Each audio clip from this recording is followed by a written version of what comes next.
একটি বিষয় খেয়াল করেছেন, বাহ্যিক সৌন্দর্য আসলে খুব বেশি দিন স্থায়ী হয় না।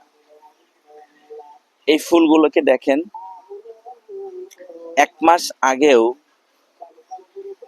কত তরতাজা সুন্দর ছিল। 1 মাস আগেও এদের সৌন্দর্যটা এত সতেজ, এত মনোমুগ্ধকর ছিল যে দেখলেই আকর্ষণ করত, নাকে ধরতে ইচ্ছে করত। আর 1 মাস পরেই সৌন্দর্যটা কত মলিন হয়ে গেছে। এখন আর আগের মতো নাকে নিতে ইচ্ছে করে না, আদর করতে ইচ্ছে করে না।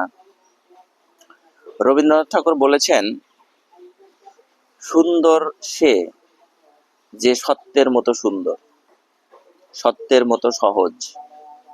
আসলে আমাদের বাহ্যিক সৌন্দর্যের অবয়বে সীমাবদ্ধ না রেখে সৌন্দর্যের ভিতরের গভীরতা, নৈতিকতা, অনুভূতির দিকে নজর দেওয়া উচিত। যে সৌন্দর্যটা চিরস্থায়ী নয়, সেই সৌন্দর্যের দিকে মানুষ বেশি মনোযোগ দেয়। আসলে বাহ্যিক সৌন্দর্যের দিকে মানুষের মনোযোগটা সরিয়ে নেওয়া উচিত। যে সৌন্দর্যটাকে মানুষ চিরদিন মনে রাখে, স্মরণ করে, মানুষের মরণের পরেও মানুষের ধৈর্য, ক্ষমাশীলতা, সহিষ্ণুতা মানুষ বেশি পছন্দ করে। ধন্যবাদ সবাইকে। আল্লাহ হাফেজ।